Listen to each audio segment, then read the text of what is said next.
السلام علیکم ورحمۃ اللہ وبرکاتہ۔ محترم ناظرین، استقبال ہے آپ کا ہمارے چینل علی ہند اسلامک ٹیوب پر۔ تریپورہ میں ابھی حال ہی میں جو فسادات ہوئے، جو دنگے ہوئے، جہاں پر تقریباً 15 مساجد کو نقصان پہنچایا گیا، مسلمانوں کی دکانوں کو نقصان پہنچایا گیا، اس سے بڑھ کر کل عام رسول اللہ صلی اللہ علیہ وسلم کی شان اقدس میں گستاخی کی گئی۔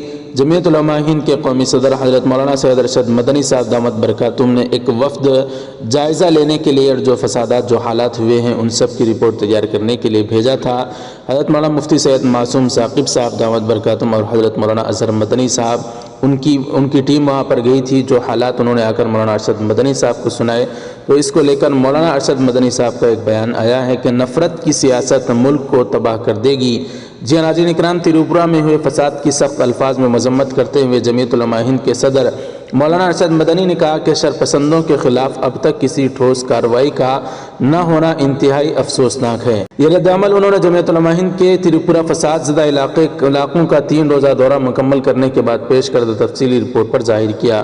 مولانا سید ارشد مدنی کی ہدایت پر ناظم عمومی جمعیت علماء ہند مفتی سید معصوم ثاقب اور سیکریٹری جمعیت علماء اتر پردیش مولانا اظہر مدنی صاحب پر مشتمل ایک نمائندہ وفد نے تریپورہ فساد زدہ علاقے کا دورہ کر کے اپنی تفصیلی اور تفتیشی رپورٹ مولانا ارشد مدنی صاحب کو پیش کی ہے۔ مولانا مدنی صاحب نے کہا کہ تریپورہ کی سرحدیں بنگلہ دیش سے ملتی ہیں، لیکن اس کے باوجود یہ ایک پرامن ریاست رہی ہے۔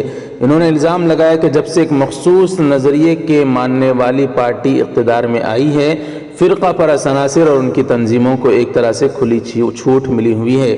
فساد برپا کرنے کی سازشیں تو پہلے سے ہوتی رہی ہیں، لیکن پچھلے دنوں بنگلہ دیش میں ہوئے واقعات کو بہانہ بنا کر بعض فرقہ پرست تنظیموں نے وہاں حیوانیت اور بربریت کا جو مظاہرہ کیا، وہ یہ بتاتا ہے کہ فرقہ واریت کا زہر کس طرح لوگوں کے دلوں میں اندر تک سرایت کر گیا ہے۔ انہوں نے کہا کہ اس رپورٹ کے مطابق 12 مسجدوں پر حملے ہوئے، جلوس کے دوران کی گئی آتش زنی سے عبادت گاہوں اور مسلمانوں کی دکانوں اور دیگر املاک کو زبردست نقصان پہنچا ہے۔ مولانا مدنی نے یہ بھی کہا کہ تریپورہ میں جو کچھ ہوا ہے اس سے پوری دنیا میں ملک کی شبیہ مجروح ہوئی ہے۔ ایک ایسے جمہوری ملک میں کہ جہاں آئین کی بالادستی مسلمہ ہو، جس میں ملک کے تمام شہریوں کو مساوی حقوق دیے گئے ہوں، ایک منتخب شدہ حکومت کے ہوتے ہوئے کسی ریاست میں اگر اس طرح کے افسوسناک واقعات رونما ہو اور مرکز اور ریاست دونوں حکومتیں کچھ نہ کرے، تو اس سے آئین و قانون کی بالادستی کے ساتھ ساتھ انصاف کے نظام پر بھی سوال یا نشان لگ جاتا ہے۔ مولانا ارشد مدنی نے دعویٰ کیا کہ جلوس کے دوران شرپسندوں کی بھیڑ مسلم اکثریتی علاقوں سے انتہائی دل آزار نعرے لگاتی اور مسجدوں اور دکانوں کو جلاتی ہوئی گزری، اور پولیس اور انتظامیہ کے ذمہ داران خاموش تماشائی بنے رہے، اور یہ کتنے شرم اور افسوس کی بات ہے۔ اس طرح سے تریپورہ کے حالات کا جائزہ لے کر مولانا ارشد مدنی صاحب نے بیان دیا ہے۔